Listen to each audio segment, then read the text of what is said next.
साल बोलो जोर से? 1000 साल। और जानते हो कब? जब लंका इसी में था, बांग्लादेश इसी में था, पाकिस्तान इसी में था, हिंदुस्तान मिलकर के जब ये एक मुल्क था तो हुकूमत इस पर तुम्हारी थी, आपकी थी, इस पर हाकिम मोहम्मद मुस्तफा का गुलाम था। आज लंका अलग, बांग्लादेश अलग, पाकिस्तान अलग, खल तन्हा रह गया है हिंदुस्तान, और इसको भी बंटवारे की कोशिश की जा रही है। इस पर भी तरह तरह की आवाजें उठाई जा रही हैं, मुसलमानों पर उंगलियां उठाई जा रही हैं, निशाना मुसलमानों को बनाया जा रहा है, तरह तरह की आवाजें उठाई जा रही हैं। मगर ए कौम मुस्लिम, आपने कभी सीने में झांका कि जिस वक्त आपने हुकूमत की थी आप थे कैसे, और आज किस हालात में है आप? झूठ आप बोल रहे हैं, गीबत आप करते हैं, चुगलियां आप करते हैं, मकारियां आप करते हैं, शराबे आप पी रहे हैं, जिना आप कर रहे हैं, बेटियां आपकी बेपर्दा घूम रही हैं, हराम और हलाल की आपको तमीज नहीं है। आप करेंगे हुकूमतें जिस वक्त आपने हुकूमतें की थी। जानते हो हालात क्या थे? कठर्रे में जब कोई मुजरिम खड़ा होता तो वो जज के सामने सजा के दिन कहता, ए जज साहब मुझे सजा मत दो, मेरी माँ है मेरे सहारे, मेरा बाप है मेरे सहारे, मेरी औलाद है मेरे हाथ के करीब, अगर मुझे जेल हो गई मेरे बच्चों की परवरिश कौन करेगा?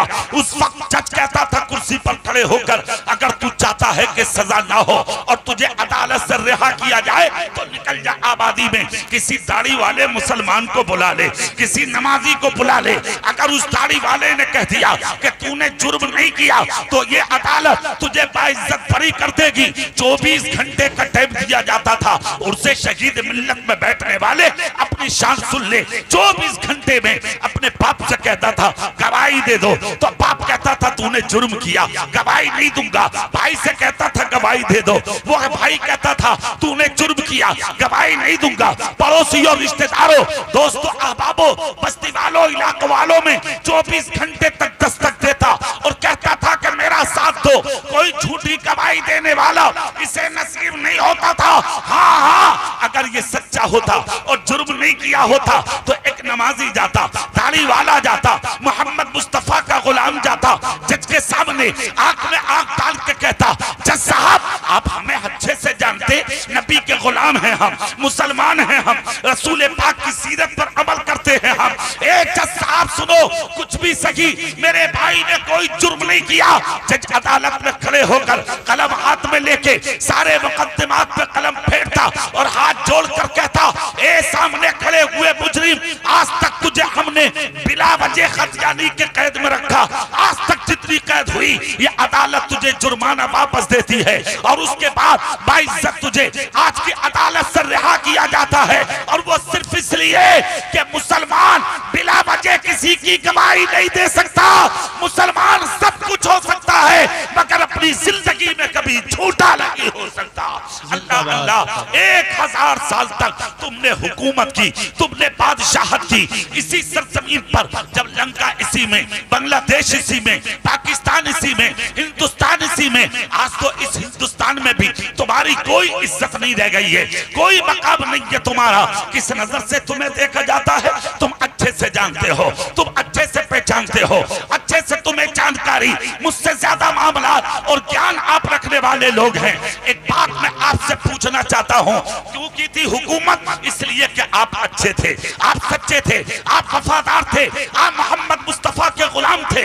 मैं पूछना चाहता हूं आपसे, क्या आप इसी में राजी हैं? आप इसी में खुश हैं कि तबाह होते रहें, बर्बाद होते रहें, जलील होते रहें, रुस्वा होते रहें, आपकी बेइज्जती होती रहे? तो उससे शहीद मिल्लत की महफिल से कोई भी मर्दे कलंदर उठकर कहेगा नहीं मौलाना, हमें वो वक्त पसंद है जो हमारे असलाफ का था, जो हमारे बुजुर्गों का था, जो हमारे आबा का था, जो हमारे अजदाद का था।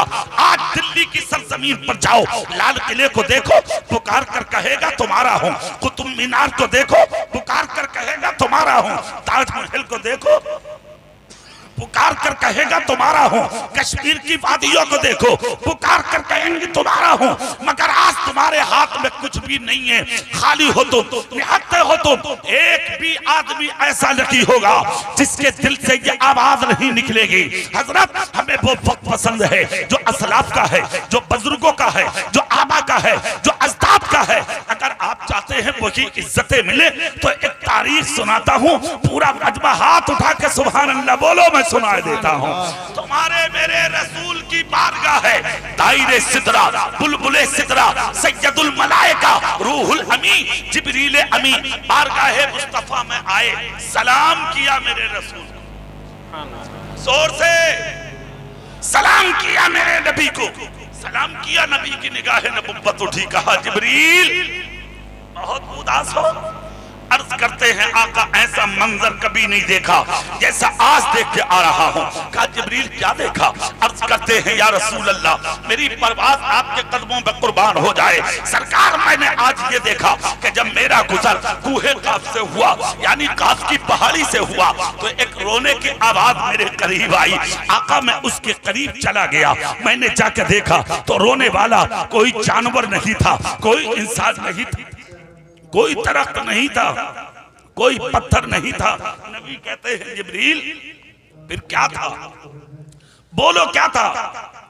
हजरत जिब्रील अर्ज करते हैं या रसूल अल्लाह मेरी जमात का एक फरिश्ता था, मैंने उसे रोता देखा। नबी फरमाते जिब्रील पूछा नहीं कि वो रोया क्यों? इतना जब कहा तो जिब्रील अर्ज करते हाँ आका मैंने वजह पूछी तो उस फरिश्ते ने कहा मैं आज से नहीं, मैं उस दिन से रो रहा हूँ, यानी शबे मेराज, मेराज की रात नबी ये आखिरुज़्ज़मा की सवारी मेराज के लिए गुजर के जा रही थी और मैं अपने तख्त शाही पर बैठा अल्लाह अल्लाह कर रहा था। खुदा का जिक्र करते करते मैं इतना खो गया, इतना महव हो गया, इतना मुस्तगरक हो गया कि नबी की सवारी गुजर गई, मैं नबी की ताज़ीम को खड़ा ना हुआ।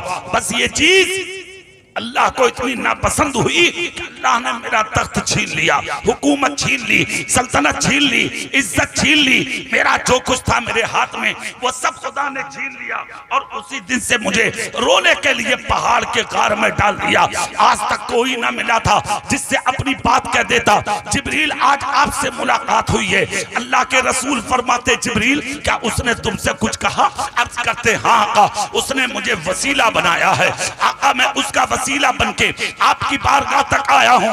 आज कितने लोग आपको ऐसे भी मिलेंगे माहौल और मुआशरे की सफ में जो कहते हैं वसीले की कोई जरूरत नहीं है। हम कहते हैं क्यों भाई? वो कहता नमाज वसीला, रोजा वसीला, ज़कात वसीला, हज वसीला, खैरात वसीला, सदका वसीला, ये सारी चीजें वसीला।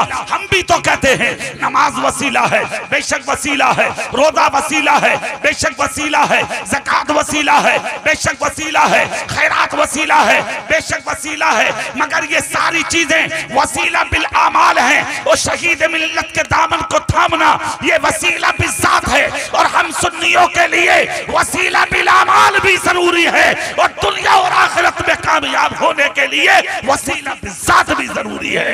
वो कहता है वसीले की कोई जरूरत नहीं, मगर क्या हैसियत है तेरी? फरिश्ता फरिश्ते को वसीला बना रहा है। नबी फरमाते क्या कहा उसने? जिब्रील अर्ज करते आका उसने मुझे वसीला बना के भेजा है। क्या चाहते हो? कहा आका दुआ फरमा दे खुदाए पाक उसे माफ कर दे और जो कुछ लिया है उसका दोबारा वापस कर दे। अल्लाह अल्लाह आका शफी बन के आया हूँ, वसीला बन के आया हूँ, उसका मददगार बन के आया हूँ। उससे शहीद मिल्लत में बैठने वालों जुमला सुनो। इतना कहा मेरे नबी की रहमत को जोश आया। पैगंबर आजम सल्लल्लाहु अलैहि वसल्लम ने अपने मुकद्दस हाथ बारगाह मौला में तराश किए। अर्ज करते हैं खालिक के कायनात परवरदिगार आलम उस फरिश्ते का रोना जिब्रील से नहीं देखा जाता। ए मौला माफ कर दे और जो कुछ लिया है दोबारा अता कर दे। परवरदिगार आलम की बारगाह में नबी के जुमले इस अंदाज में कबूल हुए। इजाबत का सेहरा, इनायत का जोड़ा, दुल्हन बन के निकली दुआए मोहम्मद। मेरे सरकार ने अपने हाथों को तराश किया, बाबे इजाबत से दुआ टकराई। परवरदिगार आलम ने फरमाया हबीब जिब्रील से कह दो उसका तख्त दे दूंगा, हुकूमत दे दूंगा, सल्तनत दे दूंगा, इज्जत दे दूंगा। जो मकाम छीन लिया मैंने वो वापस कर दूंगा। मेरी एक शर्त है और वो शर्त ये कि वो एक मर्तबा मेरे हबीब पर दरूदे पाक पढ़ दे। सुभान अल्लाह, सुभान अल्लाह। जोर से मेरे हबीब पर दरूदे पाक पढ़ दे। मुझे अपनी किबरियाई की कसम मैंने जो कुछ लिया है दोबारा अता कर दूंगा। उससे शहीद मिल्लत में बैठने वालों, आवाज आती है बारगाह मौला से, बशीयत का नकीब पुकार के बोला। और इधर मेरे नबी ने पैगाम जिब्रील को दिया, ए जिब्रील जाके फरिश्ते से कह दो, अगर उसे तख्त चाहिए, हुकूमत चाहिए, सल्तनत चाहिए, इज्जत चाहिए, जो मकाम उसका था, अगर उसे वकी चाहिए तो वो नबी पर दरूद, मुझ मोहम्मद पर दरूद पढ़ दे, उसे जो कुछ लुटा था वो सब मिल जाएगा। जिब्रील दौड़े फरिश्ते के पास आए, खुदा का पैगाम लाए और लाकर फरिश्ते को दिया कि अगर तख्त चाहते हो, हुकूमत चाहते हो, वापसी चाहते हो तो पढ़ो नबी पर दरूद। फरिश्ते ने सुना और दरूद पाक पढ़ना शुरू किया। अभी दरूद मुकम्मल ही होने वाला था कि रहमत खुदाबंदी उतर पड़ी। फरिश्ते को आगोश में ले लिया, तख्त मिल गया, हुकूमत मिल गई, सल्तनत मिल गई, इज्जत मिल गई, शोहरत मिल गई, मकाम मिल गया। जो कुछ खुदा ने लूटा था सब वापस अता कर दिया। ए जलसे में आने वाले सुन्नियों, आज मेरा भी लूट चुका, आज आपका भी लूट चुका, आज हम भी निहत्ते, हम भी निहत्ते, किसी पे कुछ नहीं है। अगर चाहते हो दोबारा इज्जतों की चादरें नसीब हो जाए तो माथे में सजदे की तड़प पैदा कर, सीने में नबी का प्यार पैदा कर, ज़बान पर मसला के हक के नारे बुलंद कर, हाथ में अल्लाह रसूल की मोहब्बत की चादर उठा ले और मस्जिदों की तरफ रवाना हो जाओ। खुदा की कसम, जिस दिन अपना सर खुदा की बारगाह में झुकाओगे और दिल मुस्तफा की बारगाह में झुकाओगे, परवरदिगार आलम लूटी हुई इज्जतें दोबारा अता फरमा। नारे तकबीर, नारे रिसालत, मसलके आला हजरत, उलमाए अहले सुन्नत, नारे तकबीर, नारे रिसालत। कुछ नहीं है आज मेरे पास, कुछ नहीं है आज आपके पास। निहत्ते हैं आप, खाली हैं आप, रो रहे हैं आप, तला पर बिलक रहे हैं आप, कोई पुरसाने हाल आपका नहीं है। चेहरा मेरी तरफ करिए और जुमले सुनिए बहुत गौर से।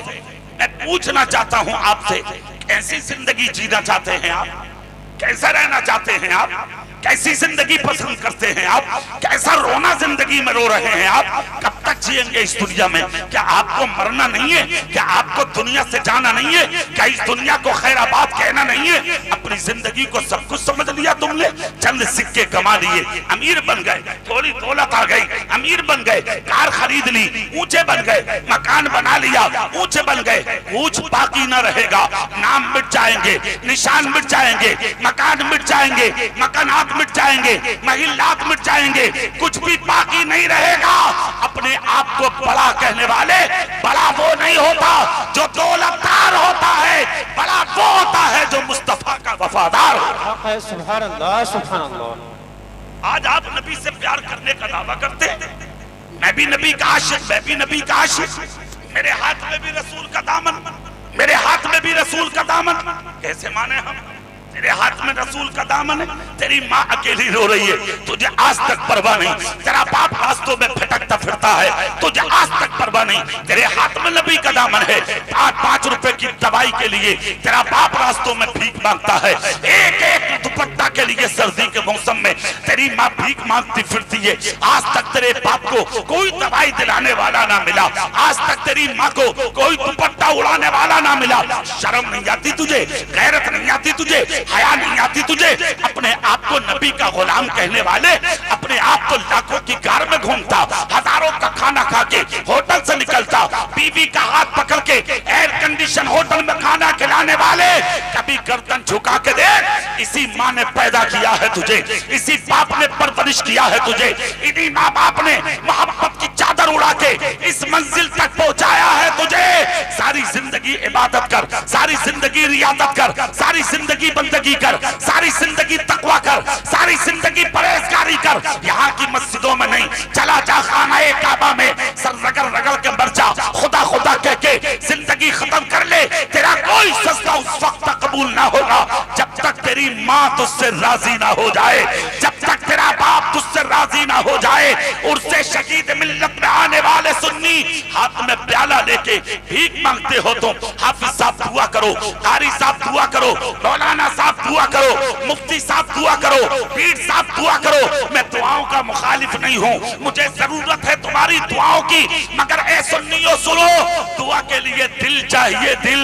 और दुआ के लिए जो दिल अल्लाह ने तेरी माँ के सीने में छुपा कर रखा है, वो दिल किसी मौलवी के सीने में या किसी मुफ्ती के सीने में नहीं हो सकता।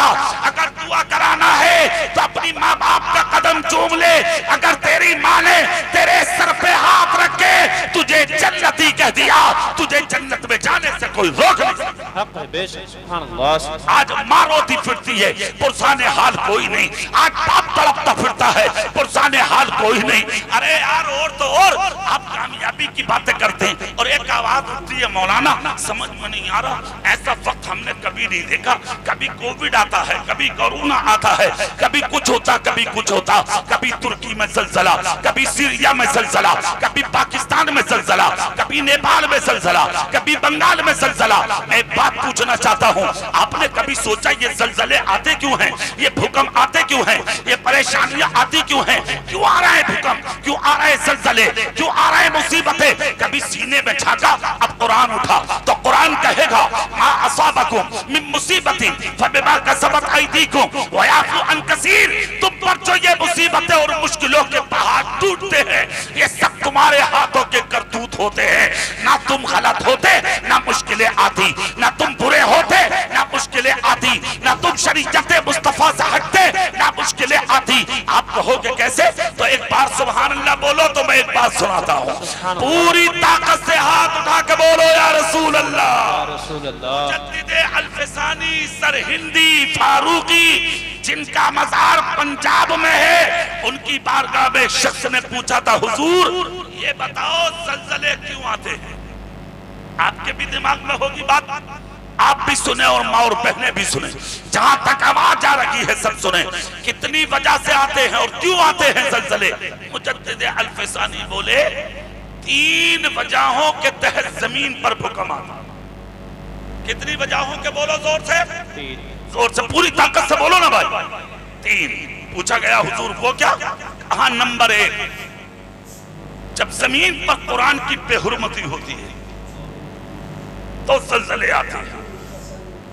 कुरान की बेहुरमती की बात तकरीबन 3 साल से मुसलसल कुरान की बेहुरमती हिंदुस्तान में हो रही है, मुसलसल। और यार दूसरों का रोना क्यों रोते हो आप? अपने घरों में झांक के देखो, तुम्हारे घरों के हालात क्या है। एक साल हो गया कुरान को ऊपर रख के कभी उठाने की तौफीक हुई, कभी पढ़ने की तौफीक हुई, कभी कुरान का जुस्तान साफ करने की तौफीक हुई। अच्छे से अच्छे खाने और नाश्तों का इंतजाम तेरी बेटियां और घर की बहू करती है क्या? घर की उस औरत को कभी तूने कुरान पढ़ने की तलकीन की, कभी कुरान पढ़ने की ताकीद तूने अपनी बेटी को की? सुनो, जब जब कुरान की बेहुरमती होती रहेगी, जमीन पर ज़लज़ले आते रहेंगे। नंबर 2, जब सफेद दाढ़ी वाले की जमीन पर बेअदबी होती है तब ज़लज़ले आते हैं। और सफेद दाढ़ी वाला कौन? मुस्तफा जान रहमत ने कहा था, अगर रास्तों में निकलो सफेद दाढ़ी वाला कोई मिल जाए, उसे झुक के सलाम करके उसकी खिदमत कर लिया करो, थोड़ी देर उसके हाथ और पांव दबा लिया करो। उसने प्यार में आकर अगर तेरे हिफाजत की दुआ कर दी, जब तक तू जिंदा रहेगा दुनिया में तुझे कोई जलील नहीं कर सकता। नंबर 3, जब औरत बेपर्दा घर से निकलती है तो ज़लज़ले आते हैं। और एक हदीस पाक है जिसको आला हजरत ने फतावे रज़विया में नकल फरमाया है, फरमाते सलासतुन ला यदखुलूनल जन्नत अबदा। 3 लोग ऐसे हैं जिन्हें जन्नत की खुशबू नसीब नहीं होगी। जोर से बोलो कितने, और जोर से बोलो भाई कितने लोग? दुआ करो उन तीनों में से हम में से कोई ना हो। 3 लोग ऐसे हैं जिन्हें जन्नत की खुशबू नसीब नहीं होगी। नंबर 1, शराब का पीने वाला जन्नत की खुशबू नहीं पाएगा। नंबर 2, माँ बाप का सताने वाला जन्नत की खुशबू नहीं पाएगा। और फिर नंबर 3, एक शराब का पीने वाला माँ बाप को सताने वाला, और तीसरा है दयूस, अपने घर की औरतों को बेपर्दा घुमाने वाला, कभी जन्नत की खुशबू नहीं पाएगा। और इधर क्या कहा ज़ल्ज़ले के ताल्लुक से मुजद्दिद अल-फ़िज़ानी ने कि जब औरत बेपर्दा जमीन पर घूमती है तब ज़ल्ज़ला आता है। इधर बेटियां घूमती हैं, ज़ल्ज़ला आता है, बीवियां घूमती हैं, ज़ल्ज़ला आता है। घर की औरत जब जमीन पर बेपर्दा घूमती है तब ज़ल्ज़ला आता है। यार तुम तो उस पैगंबर के गुलाम हो कि जिस पैगंबर ने वक्त निकाह अपनी बेटी सैयदतुन निसा फातिमा ज़हरा रज़ी अल्लाह ताला अन्हा का जब निकाह अली के साथ किया और अली की ज़ौजियत में जब अपनी बच्ची फातिमा को दिया तो मेरे रसूल की आंखें आंसुओं से भर आई। पैगंबर आज़म सल्लल्लाहु अलैहि वसल्लम ने अपनी शहजादी हजरत फातिमा के हाथों को चूमा, लबों को चूमा, पेशानी का बोसा लिया, सीने लगा के कहा मेरी बेटी फातिमा आज मैंने तुझे अली की ज़ौजियत में दे दिया है। ए मेरी बच्ची सुन, क़यामत के दिन मिले तो इस हाल में मिलना कि मेरा दामाद अली तुझसे राजी हो। खुदा की कसम अल्लाह हर बेटी में फातिमा ज़हरा की सीरत की झलक अता फरमाए। इतना कहा दुल्हन बनी थी फातिमा, अपने बाप के कदमों में झुक गई, आंख से आंसू निकल पड़े, चीख निकल गई। हजरत इमाम हसन हुसैन की माँ रसूल की बेटी फातिमा की कदम नबी पकड़ कर कहती है या रसूल अल्लाह मेरी जान आपके कदमों में कुर्बान हो जाए। या रसूल अल्लाह वो अमल कौन सा है जो फातिमा करती रहे और आपका अली राजी रहे। इतना जब कहा मेरे रसूल बोले बेटी सुन, एक तो पर्दे का ख्याल रखना और दूसरा अली की इज्जत का ख्याल रखना, अली की ताज़ीम से कभी मुंह मत फेरना। ए मेरी शहजादी जब जब मेरा अली घर में आया करे उसकी ताज़ीम को खड़ी हो जाया करना और मेरे अली को मुस्कुरा कर सलाम कर लिया करना। ए बेटी तुझसे अली भी राजी रहेगा, तेरा नबी भी राजी रहेगा, तेरा खुदा भी राजी रहेगा। उससे शहीद मिल्लत में बैठने वालों सुनो, रसूल की बेटी रवाना हुई, किसी कार में नहीं, मारुति में नहीं, बड़ी सवारी में नहीं, किसी टोली में नहीं।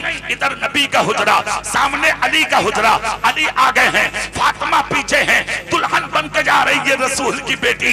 इधर मेरे आका ने अपने हाथों को उठाकर दुआ फरमाई, फातिमा अली के हुजरे में पहुंची। सबसे पहला काम जो रसूल की बेटी ने किया था वो सुनिए, सुभान अल्लाह, पूरा मजमा बोलिए और बात को मुलाहजा कीजिए।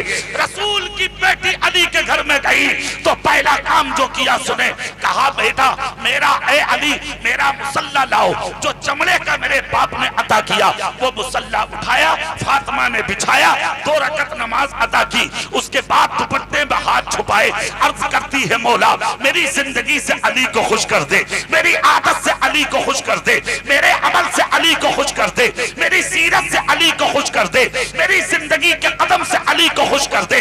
इधर फातिमा दुआ कर रही हैं और खड़े हुए बाहर अली आमीन आमीन कह रहे हैं। जिंदगी गुजर गई, कभी अली नाराज ना हुए, फाका हुआ, मगर कभी नाराज फातिमा ना हुई, फटा पुराना पहना, कभी फातिमा नाराज ना हुई। 3 दिन तक घर में चूल्हे में आग ना जली, मगर कभी नाराज ना हुई। जिंदगी लाजवाब सैयदतुन निसा फातिमा ज़हरा की गुजर गई, मगर हो सकता है ऐसा कभी बेपर्दा रही हो फातिमा। खुदा की कसम उस रसूल की बेटी है फातिमा, उस रसूल की बेटी जिसने 9 साल की उम्र में कभी अपने हुजरे से अपनी शहजादी को निकलने ना दिया।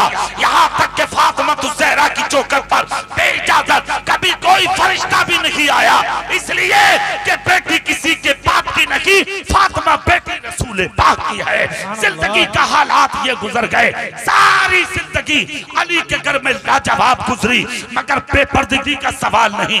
जब वक्त आखिर आया सरकार फातिमा ज़हरा का, खुदा की कसम, तो अली को बुलाया, अपना हाथ अली के हाथ में डालकर कहा अली मेरा आखिरी वक्त है, चंद वसीयतें सुन लो। कहा क्या? कहा पहली तो ये है मेरे बच्चों को कभी एहसास मत होने देना, और दूसरी वसीयत ये है मेरा जनाजा रात में उठाना, और तीसरी वसीयत ये है वो भी पर्दे के साथ उठाना। मौला अली बोले फातिमा इंतकाल कर जाओगी, पर्दे का क्या मतलब? रसूल की बेटी बोली अली आज तक आपके अलावा किसी ने मेरे सर का बाल भी नहीं देखा है, मैं लगी जाति के विशाल के बाद भी मेरा जनाजा कोई गैर मर्द देख सके, इसलिए कि मैं दुनिया के अंदर अपना हिफाजत करके आए। नारे तकबीर, नारे रिसालत, उलमाए अहले सुन्नत, मसलके आला हजरत, नारे तकबीर, नारे रिसालत। जलसे में बैठने वाले सुन्नी, आज सीने में झांक कर देखा तूने, तेरी बेटी कहाँ है, तेरी बहन कहाँ है, तेरी माँ कहाँ है, तेरी बीवी कहाँ है? कभी देखा है तूने? कभी नजर डाली? कभी नजर उठा के देखा कहाँ जा रही है औरत, कहाँ जा रही है बहन?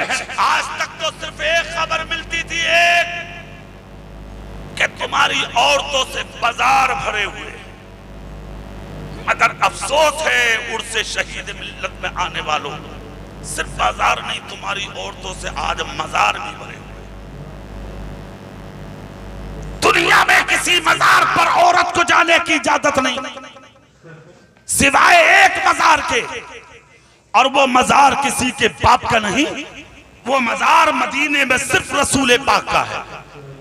जोर से बोलो और दिल से बोलो, इसके अलावा किसी मजार पर जाने की जरूरत नहीं है। सिर्फ मदीने में मेरे नबी का एक मजार ऐसा है जिस पर औरत को जाने की इजाजत है, वरना किसी मजार पर आज औरत को जाने की इजाजत नहीं। हाँ, वो मजारात जहाँ पर्दे का माकूल इंतजाम हो, महरम के साथ जाए, गैर महरम से मुलाकात ना हो सके, तो उन मजारों में जहाँ वहाँ भी बैठने का पर्दे का माकूल इंतजाम हो, मजार के अंदर ना जा सके औरत, उस जगह जा सकती है, वरना नहीं।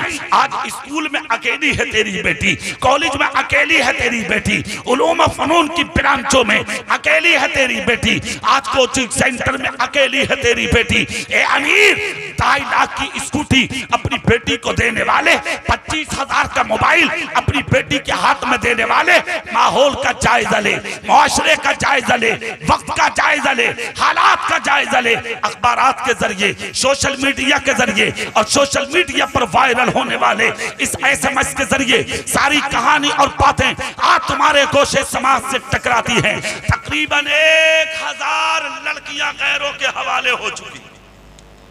कितनी बोलो जोर से? 1000 लड़कियां आज गैरों के हवाले। मैं गलत गैरों को नहीं कहूंगा, गलत तुम हो।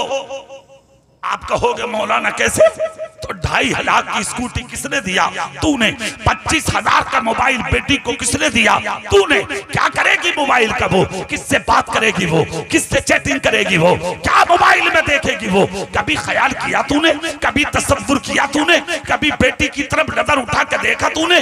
कहाँ जा रही है बेटी? कहाँ जाता है बेटा? कहाँ जा रही है बीवी? कहाँ जा रही है बहन? कहाँ जाती है तेरी माँ? ख्याल किया तूने? अभी पिछले यानी कि 6 महीने पहले एक दिन में 3 लड़कियां, एक बिहार की, एक झारखंड की और एक मेवात की, एक दिन में 3 लड़कियां गैरों के घर में दाखिल हो गईं, गैरों के घर में। मगर जो लड़की यानी कि इस बिहार से, मेवात से, इलाके से निकल कर चली, उस लड़की को मीडिया वालों ने थाने में रोका और उससे एक सवाल पूछा था, वो आप सब लोग सुन लें। खुदा की कसम खून के आंसू आते हैं जब बातें सुनी जाती हैं। उस लड़की से पूछा, जवान है, तेरी माँ ने परवरिश किया, बाप ने पाला, भाइयों ने प्यार दिया, खानदान वालों ने मोहब्बत की चादर उड़ाई, सबको ठोकर मारकर निकल गई, क्या मजबूरी थी ऐसी जो सब कुछ छोड़कर आई? लड़की रोने लगी, कहती थी, कहा धर्म मुझे प्यारा है, इस्लाम प्यारा है, कुरान प्यारा है, दीन प्यारा है, नबी प्यारा है, मगर परिवर्तन इसलिए किया है मैंने धर्म इसलिए बदल दिया, मैं आज इसलिए गैर के घर में आ गई कि मेरा बाप, मेरी उम्र तकरीबन 35 साल की होने जा रही है, भीख मांगता मांगता परेशान था मेरी शादी के लिए। कितने लोग सुबह से शाम तक ठोकर मार देते थे, मेरे बाप की सुनने वाला कोई नहीं था। मेरा बाप रात को जब बिस्तर पे आकर लेटता, उसके कराने की आवाज जब मेरे कानों से आकर टकराती तो मेरा कलेजा फटने को तैयार रहता था। मैंने सोचा मेरा बूढ़ा बाप सिर्फ मेरी वजह से परेशान है, इसलिए इस मजबूरी ने मुझसे ये कदम उठवाया। एक कौम मुस्लिम, मैं कहना चाहता हूँ, मेरी कौम और मेरे माहौल और माशरे को कल भी अमीरों की जरूरत थी, आज भी अमीरों की जरूरत है, मगर तुझ जैसे अमीर और तुझ जैसे मालदार की जरूरत ना माहौल और माशरे को कल थी ना आज है। मेरे माशरे को ऐसा अमीर चाहिए चाहिए जिसको खुदाए पाक ने 4 बेटे अता किए हो, दौलत भी दी हो, और जुमे के दिन मस्जिद के मिंबर में खड़े होकर ऐलान करे मौलाना रजब अली साहब, खुदाए पाक ने 4 बेटे दिए हैं, मैं अपने 4 बेटों में से 2 बेटों का निकाह गरीबों की बेटियों से करना चाहता हूं। खुदाए पाक ने तुझे अगर वो हिम्मत दी और गरीब की बेटी अगर दुल्हन बनकर तेरे घर में उतर गई, तेरी दुनिया भी रोशन, कब्र भी रोशन, खुदा की कसम तेरा मैदान हश्र भी रोशन। नारे तकबीर, नारे रिसालत, कारी इकबाल साहब क़िबला, नारे तकबीर, नारे रिसालत। कभी ना सोचा, कभी ख्याल ना किया, कभी तसव्वुर ना किया, तड़प तड़प के कितनी बेटियां दरियाओं में डूब के मर गईं। कभी हया आई तुझे, कितनों की बहनों के दम निकल गए। कभी हया आई तुझे, कितने बूढ़े माँ बाप मर गए। कभी शर्म आई तुझे, आज तक शर्म ना की तूने, आज तक हया ना की तूने, आज तक गैरत ना की तूने। अरे अपने आप को नबी का उम्मती और नबी का गुलाम कहने वाले कान खोल कर सुन, जो नबी का गुलाम होगा वो भूखा रह के जी लेगा, मगर मुस्तफा की उम्मत को कभी रोने नहीं। तुम कितनों को रुला रहे हो? सोचा, ख्याल किया, नजर उठा के देखा, कभी डाली है नजर दुनिया में? ईद के दिन तेरी माँ और तेरी बेटी और तेरी बहन और बीवी लाखों का सामान इकट्ठा करके हजारों का जोड़ा पहनती है। भाई की बेटी को कभी चप्पल नहीं मिलता, जाके देखा तूने? तेरे घर में हजारों के खाने रोज बनते, भाई के घर में चूल्हा भी नहीं जलता, कभी देखा तूने? तेरी बेटी के बदन पर 5000 का जोड़ा, भाई की बेटी को दुपट्टा तक नहीं, कभी जाके देखा तूने? उस नबी का गुलाम है तू। मदीने की एक बेवा औरत का किस्सा सुन ले। खुदा की कसम, शौहर मर गया, 7 साल की बच्ची को सीने से लगा के बेटी को पाला है माँ ने। 7 साल की बच्ची काफी होशियार होती है। 7 साल की बच्ची रोते रोते माँ की गोद में चिपटी हुई बैठी थी। एक दिन माँ का चेहरा देखा बेटी ने, देखकर कहा माँ आज मुझे अपनी जिंदगी पर अफसोस है। कहा क्या? कहा माँ 7 दिन हो गए हमारे घर में चूल्हे में आग नहीं जली, भूख ने निडाल कर दिया। माँ क्या जिसका बाप नहीं होता, क्या उसकी बच्ची को कोई खाने नहीं देता? क्या उसकी बीवी को ओढ़ने कोई दुपट्टा नहीं देता? ए माँ कपड़ों में तेरा जिस्म नजर आता, मुझे शर्म आने लगी जिंदगी पर। 7 साल की बच्ची ने इतना जब कहा तो बेवा की आंखें आंसुओं में डुबडुबाने लगी। पैगंबर आदम सल्लल्लाहु अलैहि वसल्लम का जमाना था। औरत ने, उस बेवा ने अपनी बच्ची के सर पे हाथ रखा, अपनी बच्ची को समझाया, बिस्तर पर लिटा दिया। जब माँ की आंख लगी, 7 साल की बच्ची ने हाथ में प्याला उठाया और मदीने की गलियों में निकल गई। दरवाजों पे जा जाके बोली भीख दे दो, मेरे घर में कमाने वाला कोई नहीं है, एक रोटी दे दो, मेरे घर में खिलाने वाला कोई नहीं है। उससे शहीद मिल्लत में आने वालों जुमला सुनो, किस पैगंबर के गुलाम हो तुम? अपने दिल नरम बनाओ, अपनी ज़बानें नरम बनाओ, अपने अखलाक नरम बनाओ, अपनी जिंदगी नरम बनाओ।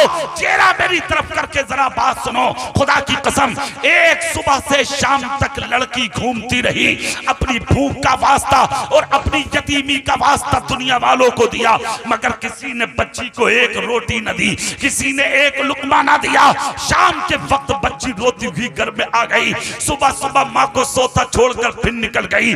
दूसरे दिन घूमी, किसी ने लुकमा ना दिया। तीसरे दिन घूमी, किसी ने एक लुकमा ना दिया। जब चौथी सुबह नमूदार हुई, प्याला फेंक कर बच्ची ने माँ का कदम चूमा और चूम कर कहा माँ अब जी चाहता है मर जाऊं, अब जी चाहता है खुदकुशी करूं, अब जी चाहता है अपनी जिंदगी से यानी कि अपने आप को साफ कर लूं, मर जाऊं, दुनिया छोड़ दूं। माँ ने कहा क्यों?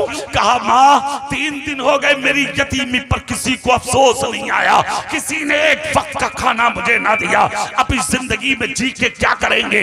बीबा बेवा की चीख निकल गई। जब बच्ची को गौर से देखा, ऐसा ना हो बच्ची 7 साल की है, गलत कदम उठा ले, मौत को सीने लगा ले। तब माँ ने प्याला उठाकर कहा, बेटी 3 दिन तक अपनी मर्जी से घूमी है तू, आज का दिन मेरी मर्जी से चली जा तू। कहा माँ कहाँ जाऊं? कहा इसी मदीने में जा। बच्ची ने कहा कोई दरवाजा ऐसा नहीं है माँ जिस दरवाजे पर जाके मैंने भीख ना मांगी हो।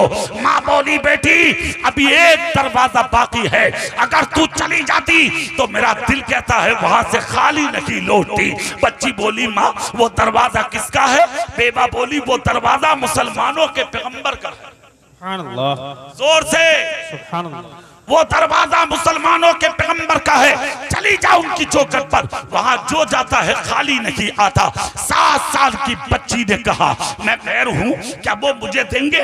बेबा ने कहा यही तो हाल है उनका, उनकी चौखट से गैर भी खाली नहीं आता। सुभान अल्लाह। 7 साल की बच्ची ने प्याला लिया, आंख में आंसू लेकर तुम्हारे मेरे रसूल की चौखट पे आई, आके दस्तक दी। अभी मगरिब पढ़कर मुस्तफा अंदर गए थे, खुदा की कसम आवाज आई नबी के कानों में। पैगंबर आदम ने दरवाजा खोला, बाहर आके देखा तो 7 साल की बच्ची नबी की चौखट पर खड़ी रो रही है। मेरे आका ने दस्ते नबुव्वत उठाया, बच्ची के सर पर रखा और रखने के बाद मेरे नबी ने पूछा बेटी क्या बात है जो 3 दिन से गम के आंसू आंख में लिए घूम रही थी बच्ची? वो मोती बनकर जमीन पर टपकने लगे। मेरे आका ने दूसरा हाथ बच्ची के लबों के नीचे करके उसका चेहरा ऊपर किया, सर चूम कर कहा बेटी रोवे मत, बेटी रोवे मत। बच्ची ने आंखों से आंसू साफ करके अपने हालात बताए, कहा मैं यतीम हूँ, मेरा बाप नहीं है, मेरी उम्र 7 साल की है, मेरी माँ के पास ओढ़ने कोई चादर नहीं है, मेरी माँ के पास पहनने कपड़ा नहीं है, घर में एक लुकमा नहीं है, 3 दिन से भीख मांग रही हूँ, किसी ने एक वक्त का मुझे खाने नहीं दिया। तब मेरी माँ ने मुझे आपकी चौखट पे भेजा है। मगर एक बात सुन लीजिए, मैं मुसलमान नहीं हूँ, मैं गैर मुस्लिम हूँ। कहाँ है मुल्क की वो गोदी मीडिया, कहाँ है मुल्क के वो गुंडे, कहाँ है मुल्क के वो लफंगे, कहाँ है मुल्क के वो शर्पसंद जो आज कौम मुस्लिम को कहते हैं कि ये हिंदुस्तान के बागी हैं। अरे हमारी वफादारी का सबूत लेगा तू? अगर हमारी वफादारी देखना है तो जा दिल्ली के लाल किले पर, खुदा की कसम उस लाल किले के गेट पर जब देखेगा तो शहीद होने वालों में तेरा बाप नाम नहीं मिलेगा, शहीद होने वालों में अगर मिलेगा तो मोहम्मद मुस्तफा का गुलाम मिलेगा। और रहा वफादारी का मसला कि वफादार हिंदुस्तान का कौन है, तो हमसे बड़ा वफादार है तू। तो सुन, अगरचे हम हिंदुस्तान में रहते हैं, हिंदुस्तान से हमें कल भी प्यार था, आज भी प्यार है, कयामत तक प्यार रहेगा। पाकिस्तान में अगरचे मुसलमान रहते हैं, इस निस्बत से हम उन मुसलमानों से प्यार तो जरूर करते हैं, मगर उससे शहीद मिल्लत में एक जुमला बोल के जा रहा हूं, सुनो। उसी पाकिस्तान का रहने वाला कोई मुसलमान अगर हिंदुस्तान की एक बालिश्त जमीन पर कब्जा करने की कोशिश करेगा तो हिंदुस्तान का मुसलमान उसका उठता हुआ हाथ तो काट सकता है, मगर हिंदुस्तान की जमीन पर कब्जा नहीं होने देगा। और वो सिर्फ इसलिए नहीं होने देगा, यहाँ कुतुब मीनार, यहाँ लाल किला, यहाँ ताजमहल, कश्मीर की वादियां, यहाँ नैनीताल की पहाड़ियां, यहाँ ऐसा और वैसा नहीं, इसलिए नहीं बल्कि इसलिए कब्जा नहीं होने देंगे। कैसी हिंदुस्तान में मेरा गरीब नवाज लेता है, साबिर पाक लेता है, निजामुद्दीन लेता है, देवा में वारिस लेता है, अकलपुर में बदियुद्दीन लेता है, और इसी सरजमीन पे मेरा शहीद मिल्लत लेता है। सुभान अल्लाह, सुभान अल्लाह, जिंदाबाद जिंदाबाद। चेहरा मेरी तरफ करिए, हमसे वफादारी का सबूत। हिंदुस्तान के हम कल भी वफादार थे और हिंदुस्तान के हम आज भी वफादार हैं। और हम कौन हैं ये हमसे पूछ। आज हमसे झगड़े, हमसे फसाद। देख बेटी है तेरी और चौखट है मेरे नबी की, हाथ उठा के बोलो और दिल से बोलो।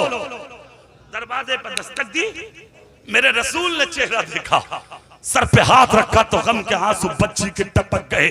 मेरे नबी ने कहा रोवे मत। आला हजरत ने तर्जुमानी की है, जब आ गई है जोशे रहमत पे उनकी आंखें जलते बुझा दिए हैं, रोते हंसा दिए हैं। मेरे रसूल ने बच्ची का चेहरा देखा, बच्ची बोली मैं मुसलमान नहीं हूं, मैं हिंदू हूं। हिंदू सुने, हिंदू लोग भी सुने जुमला। और मैं तो हिंदू भाइयों से भी कहता हूं, खुदा के वास्ते अपनी अकल ठिकाने पर रखो, किसी के बहकावे में बताओ। हम मखलूक खुदा, हम सब एक हैं। हमें बांट कर लोग फायदा उठाना चाहते हैं, मत आइए किसी के बहकावे में। हम क्या हैं, हमारी तारीख सुन लो। सुभान अल्लाह, पूरा मजमा बोलो। मेरे रसूल से बच्ची बोली, मैं मुसलमान नहीं हिंदू हूं। अल्लाह के रसूल मुस्कुराए चेहरा देखकर, और चेहरा देखकर नबी बोले, बेटी मजहब मत बता, आई किस लिए है ये बता, जोर से और दिल से। इतना जब कहा तो बच्ची बोली, मैं भूखी हूं, मेरा बाप नहीं है, मैं यतीम हूं, मेरी बेबा माँ घर में तड़प रही है, ओढ़ने दुपट्टा तक नहीं है मेरी माँ पे, 3 दिन से मदीने में भीख मांग रही हूँ, किसी ने एक लुक़मा न दिया। तब कहीं जाके मेरी माँ ने मुझे आपकी चौखट पे भेजा है, और ये कह के भेजा है, ए बेटी चली जा, जिसे कोई नहीं देखता उसे मुसलमानों का पैगंबर देता है। मेरे रसूल की आंखें आंसुओं से भर गई। मेरे आका सल्लल्लाहु अलैहि वसल्लम ने सुना, बच्ची के सर पे हाथ रख के कहा, बेटी रुक जा, मैं अभी आता हूं। अंदर गए तुम्हारे मेरे रसूल, और जाने के बाद मेरे नबी ने फरमाया, आयशा क्या घर में खाने को कुछ है? अर्ज करती है, आका इस घर में किस चीज की कमी है? कुछ कमी नहीं, सब कुछ, क्या चाहिए? मेरे नबी ने फरमाया, ए आयशा, आज दरवाजे पर एक हकदार आया है, आज खाना हम नहीं खाएंगे, तोशा तैयार करो, खाना बांधो और हमें दो, हम खाना उस बच्ची को देंगे जो बेवा की बच्ची मेरी चौखट पे आई है। हजरत आयशा, खुदा की कसम, मुसलमानों की माँ, अबू बकर सिद्दीक की बेटी, तुम्हारी और मेरी माँ, रसूल पाक की बीवी, फौरन तोशा तैयार किया और मेरे आका ने वो चादर उठाई। खुदा की कसम, जिसका जिक्र खुदा ने कुरान पाक में किया है, कौन सी चादर? कि वो चादर कि जिसका मकाम, जिसकी इज्जत, जिसकी शान और जिसकी शौकत का आलम ये है कि एक मर्तबा तुम्हारी मेरी माँ हजरत आयशा सिद्दीका ने उस चादर को उठा के ओढ़ लिया था, नबी की चादर को अपना दुपट्टा धुल के डाल दिया था। जब नबी घर में दाखिल हुए हुजरे में, तो हजरत आयशा ने नजर उठाई नबी के चेहरा की जानिब, देख कर कहा, आका इतनी तेज बारिश हो रही है और आपके जिस्म पर एक भी बूंद नहीं, कपड़ा सूखा है। नबी कहते, आयशा मौसम साफ है। अर्ज करती है, आका कितनी तेज बारिश है? अर्ज करती है, आका बहुत तेज बारिश है। नबी बोले, आयशा मौसम बिल्कुल साफ है। 3 मर्तबा आयशा ने जिद की। नबी मुस्कुरा के बोले, सच बोलो, तुमने ओढ़ क्या रखा? अर्ज करती, आका दुपट्टा धुल के डाल दिया था, आपकी चादर को मैंने ओढ़ा है। इतना जब कहा तो नबी बोले, जाओ हमारी चादर हमें दो और अपना दुपट्टा ओढ़ के मौसम का हाल बताओ। अंदर गई, अपना दुपट्टा ओढ़ा, नबी की चादर की तह बनाकर नबी को दिया। मेरे आका बोले, आयशा अब मौसम का हाल बोलो। कदम में गिर के बोली, या रसूल अल्लाह, मेरी जान कदम नाज पे कुर्बान। आका अभी तो मूसलाधार बारिश थी, अब मौसम बिल्कुल साफ और साजगार है। आका वजह क्या है? नबी बोले, आयशा वो बारिश नहीं थी, तुमने अपने दुपट्टे की जगह जो मुझ मोहम्मद की चादर को ओढ़ लिया था, या अल्लाह के रहमो करम की तुम्हें बरसात नजर आ रही थी। आज वही मुकद्दस चादर मेरे सरकार ने उठा ली और उठाकर तय बनाई, और तय बना के उस चादर को मेरे रसूल दरवाजे पर आए। एक हाथ में खाने का तोशा और दूसरे हाथ में मुकद्दस चादर मेरे आका ने ली, और लेकर दरवाजे पर मेरे आका ने बच्ची को खाना दिया। ले बेटी, ये खाना अपनी माँ के साथ मिलकर खाना, और ये है चादर, ये दुपट्टे की सूरत में अपनी माँ को उड़ाना। बच्ची का दिल और बच्ची का चेहरा गुलाब के फूल के मानिंद खिल गया। फिर मेरे नबी ने एक जुमला बोला था, वो जुमला आप भी सुन लें। जब बच्ची मुस्कुराई तो नबी बोले, बेटी ये मत समझना कि सिर्फ आज मिला, आज के बाद खाने नहीं मिलेगा। ए बच्ची सुन, ए बेटी सुन, जब जब भूख लगे किसी की चौखट पे जाने की जरूरत नहीं है, वापस इसी दरवाजे पे आ जाना। ये दरवाजा खुदा ने किसी और के लिए नहीं, खुदा पाक ने ये दरवाजा तुम जैसे गरीबों के लिए खोला है। ये दरबारे मोहम्मद है, यहाँ मिलता है बिन मांगे, यहाँ से हाथ खाली गैर भी जाया। नारे तकबीर, नारे रिसालत, उर्से शहीदे मिल्लत, नारे तकबीर, नारे मेरे रसूल की चौखट से बच्ची जब चली तो चलने का अंदाज देखे बच्ची का, एक कदम चलती थी बच्ची और दूसरा कदम पलटकर नबी का चेहरा देखती थी बच्ची। इधर नबी देखते रहे, उधर बच्ची उछल उछल के वापस हो के देखती रही। फिर मेरे नबी ने हाथ उठा के कहा, बच्ची जा, जब भूख लगे फिर आ जाना।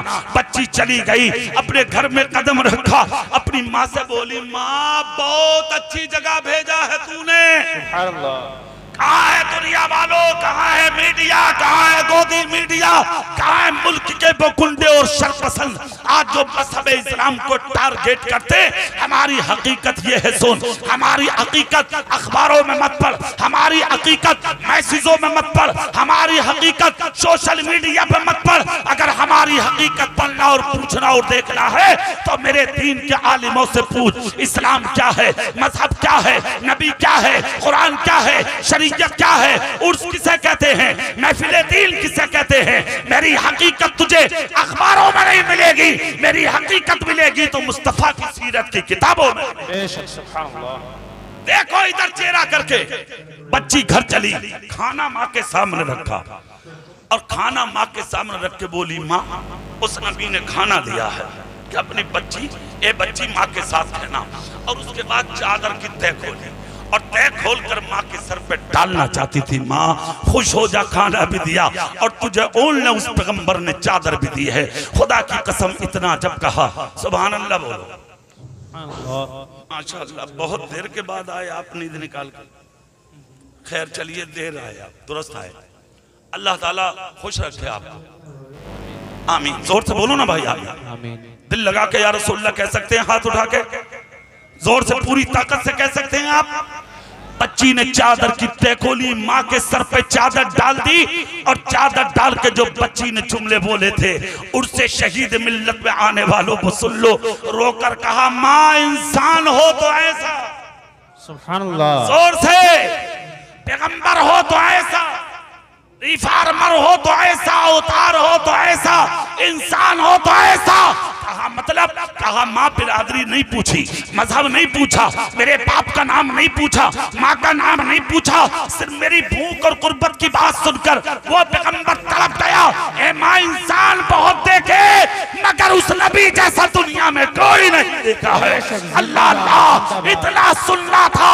5 साल 7 साल की बच्ची अभी जुमले बोलकर खामोशी हुई थी कि चादर की खुशबू जब घर में फैली, इसलिए कि ये चादर मेरे रसूल की है, ये चादर मेरे पैगंबर की है, ये कमली मेरे आका की है। जब खुशबू फैली तो औरत का दिल बदल गया, जहन बदल गया, नजर बदल गई, जिंदगी तब्दील हो गई। बेवा औरत उठी, उठकर कहा, बेटी रुक जा, अभी ये चादर नहीं ओढ़ी जाएगी। बच्ची ने कहा, माँ ये ओढ़ दी है, तेरा नजर, तेरा जिस्म नजर आता है, ओढ़ ले। बेवा बोली, बेटी सुन, मेरा जिस्म नापाक है और उस पैगंबर की चादर पाक है। ऐ बेटी, ये चादर जब तक नहीं ओढ़ी जाएगी जब तक को जिस्म को पाक नहीं कर लिया जाएगा। बच्ची बोली, माँ ये जिस्म पाक कैसे होगा। बेवा खड़ी हुई और चादर देखकर नबी की कलमा पढ़ा, मुसलमान हो गई। सर पे डालती जा रही थी और मदीने में ये कहती जा रही थी, अरे बाद में मत पूछना, जिसे देखना हो वो आके देख ले। मैंने कलमा सिर्फ इसलिए पढ़ा है कि जो नबी दुनिया के अंदर मुझ जैसी गरीब बेवा को अपने जिस्म की चादर उतार के दे सकता है, वो नबी क़यामत के दिन अपनी गुनाहगार उम्मत को खुदा से जन्नत भी दिला सकता है। ये मेरे रसूल की जिंदगी, ये मेरे रसूल का तरीका, ये मेरे रसूल की शरीयत। मेरे रसूल ने पर्दा बेटी से कराया भी है और वो जो औरतें बेपर्दा होने जा रही थी उन्हें दुपट्टा तकसीम किया, उन्हें चादर तकसीम की, उन्हें ततहीर की चादर अता की, उन्हें प्यार और मोहब्बत के दुपट्टे मेरे रसूल ने अता फरमाए।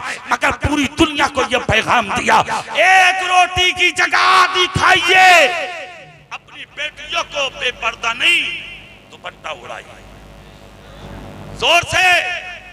जोर से दिल से बोलो सुभान अल्लाह। आज तेरी बेटी के सर पे दुपट्टा नहीं, ना शादी में, न मंगनी में, न बिया में, न पार्टी में, न बाजारों में, न मजारों में। क्यों?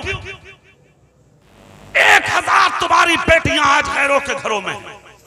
इतनी बोलो जोर से, 1000, इससे भी शायद दिन में 2-4 केसेस आपको सोशल मीडिया के जरिए सुनने को मिलते हैं। क्या आप इसी में राजी हैं? क्या आप इसी में खुश हैं? क्या आपको यह अच्छा लगता? उर्से शहीद मिल्लत में आने वाला शहीद मिल्लत का हर गुलाम कहेगा नहीं, हमें ये वक्त बिल्कुल पसंद नहीं। फिर कौन सा वक्त चाहते हो? तो एक ही वक्त है तुम्हारा, और जानते हो वो वक्त कौन सा है? उस रसूल की बेटी की कनीज़ें बनना चाहिए तुम्हारी बेटियां, जिसकी इज्जत का हाल ये कि जब कयामत के दिन फातिमा गुजरेंगी पुल सिरात से, तो अहले महशर निदा करेंगे, लोगों सर झुका लो, रसूल की बेटी तशरीफ ला रही है। जोर से बोलो। तुझे शर्म नहीं आती? तुझे गैरत नहीं आती? एक सफर में फातिमा अली और नबी साथ में थे, तो जहां फातिमा तुज़हरा के कदम का निशान गया, मेरे नबी ने अपनी नालैन शरीफ से बेटी का कदम छुपा दिया। पूछा गया या रसूल अल्लाह ये किस लिए? मेरे नबी ने फरमाया इसलिए ताकि किसी गैर मर्द की नजर मेरी बेटी के कदम के निशान पे न लग जाए। तेरी बेटी कहाँ है? आई हया। तेरी बहन कहाँ है? आई हया। तेरी बीवी कहाँ है? आई हया। तेरी माँ कहाँ है? आई हया। बेहया मत बनो, आवारा मत बनो, दयूस बनने की कोशिश मत बनो करो। गुंडे लुच्चे बनकर इज्जतें नहीं मिलेंगी, इज्जतें मिलेंगी तो मोहम्मद मुस्तफा की गुलामी में। नारे तकबीर, नारे रिसालत, मसलके आला हजरत, उर्से शहीद मिल्लत, नारे तकबीर। जुमला गौर से सुन लीजिए, अगर आप चाहते हैं इज्जतें नसीब हो तो एक जुमले पर आप अमल करके उठें। बहुत काम का जुमला है, सुन लीजिए। मेहनती बाप, मुत्तकी बाप, परहेजगार बाप, जिसने मेहनत मजदूरी करके अपनी औलाद की परवरिश की, मगर एक दिन वो भी आया कि कमाते कमाते बूढ़े बाप की कमर टूट गई और आंखों की रोशनी यानी बीनाई जाय हो गई। घर में छोटे छोटे बच्चे थे, मगर बाप बिस्तर पे गिर गया। 25 साल की उन्हीं बच्चों में एक बेटी जवान थी। एक दिन, 2 दिन, 3 दिन, 4 दिन, 5 दिन, 6 दिन, 7 दिन, जब 8वां दिन आया घर में फाके को, तो छोटे छोटे बच्चे बीमार हो के बिस्तर पर गिरने लगे। बाप तो अंधा था, नाबीना था, उसे क्या नजर आता?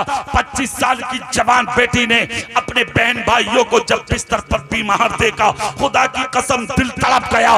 बच्ची ने सोचा 25 साल की, अगर अपने नाबीना बाप से कहूंगी तो मेरे बाप को तकलीफ होगी, किससे कहूं, किससे भीख मांगू, किसकी चौखट पर जाऊं? इसलिए 25 साल की जवान बेटी अपने बाप की इजाजत के बगैर अपने घर से निकली, और निकलने के बाद शहर की उस मार्केट में पहुंची जहां जिस्म फरोशी होती थी, ताकि अपना जिस्म बेचकर गरीब बच्ची कुछ पैसा कमा सके और कुछ रोटियां या खाने का सामान लेकर अपने छोटे छोटे बहन भाई का पेट भर सके।